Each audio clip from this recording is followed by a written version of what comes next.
What's up, guys? It is Gabriel Santos from gfsantos.com. I'm out here in my backyard. I just finished a run in the little kiddie pool with my sister. She's on camera right now. But in today's video, we're going to talk about two things. The second part, I'll update you guys on how my personal 30-day integrity challenge is going. But in the first half, I'm going to talk about the importance of trust, self-trust, when it comes to going from someone who has marijuana addiction or dependency type issues, I guess you want to call it, with weed, and how to gain trust. So when I was really in the midst of my addiction cycle, the main thing in hindsight is that I didn't really trust myself to say no when it came time to say no. And that's pretty much the epitome of addiction, is that you feel like you don't have control. And so a lot of times people opt to quit completely because they feel like they can't say no. They can't say no on a moderation type basis.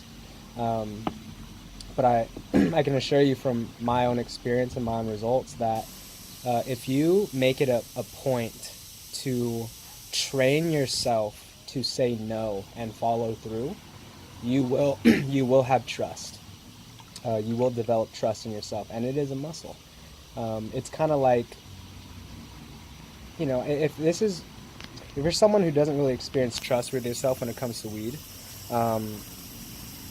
there's a lack of certainty, there's a lack of knowing if you are going to follow through.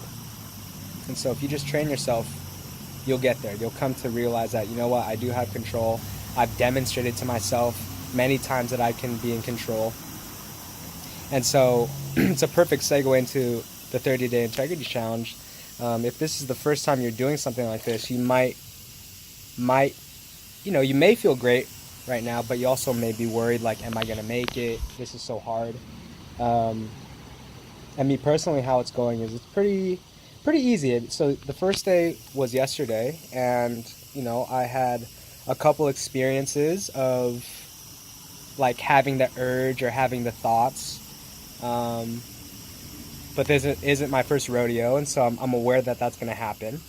And so just like in a video game, when you've played a certain level many times, you come to anticipate the different things that you'll have to overcome in the level. And so I'm very familiar with the day one level of going on a break or not doing weed every day. And so it was relatively simple. One thing I will say is that, and this never really changes, is that after several days of smoking consistently, the first day, maybe even up to a week, when you stop, like, you feel like not right. And I don't mean like sick, I just mean like the natural levels or the equilibrium of your body chemically is like clearly off. And that's okay. And so I recommend, if this is something you experience, to just let that first day to a week just be chill. Like, set a low standard for success.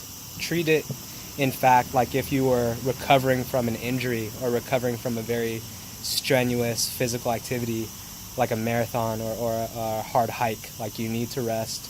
It's part of the process to rest. And so I spent most of yesterday just chilling, really, exerting low energy, not putting too many things on my agenda, and letting that be okay. And how I feel right now on day two, definitely a lot better, a lot more like how I was feeling when I was only smoking like once a week, or not once a week, I'm sorry, once a month. More importantly, what I was feeling when I was really like, drinking water, eating healthy. But yeah, so if you're on this journey, I'd love to know, how it's going for you on day one or day two. Maybe some things that you're dealing with. And yeah, the next time I'll update you guys. It won't be every day, because I personally feel like that's obnoxious and not really important. to do it every day, but I will update you guys a couple more times from now until the end. And ultimately, guys, I just, I'm hoping that at least one of you watching this has taken this on and will grow from it. So anyways, guys, that is today's video. I hope to see you, not I hope to see you, I will see you next time, and until then,